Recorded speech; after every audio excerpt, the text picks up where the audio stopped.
አንደኛው ደግሞ ጥርስም አይፈልግም አይደለ? ብላ ብላ አሬኛው አውልቆ ገባ። አንተ ምን የምታመጣ ቢነገራችሁ እንጂ ንገራችሁ። እሺ በቢሾፍቱ ደዘ የሚገኘው ሆቴላችን ምቹ አባይ ቤቱን ስለምናስመርቀው ከፊታችን ቅዳሜ ጀምሮ እስከ ሰኞ የደስታችን ተካፋይ እንድትሆኑ ጋብዘነውታል። ይሄ ብቻ አይደለም። ሆቴል ልከኝ ምቹ አባይ ሰንበተ ጥቃፍ ሁሉ ረከኛ ጅሩ ካሲያን ጋፍ ዊጣታት መነከኝ ዋን ኤቢሲ ስኑፍ አከ ኡፍተኒ ኢረት ርማታን ስናፈሬ ትጅራ ነቢና ብላ ብላ ብላ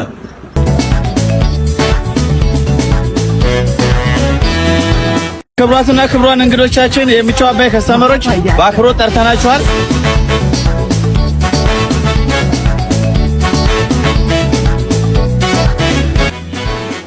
አድራሻ ጌትሸት ሳይደርስ ከታለም ሆቴል ወረድ ብሎ ምቹ አባይ። ሁላችሁም ተጋብዛችኋል። ከፊታችን ቅዳሜ ጀምሮ እስከ ሰኞ ድረስ የደስታችን ተካፋይ ይሁን ይሎታል ምቹ አባይ።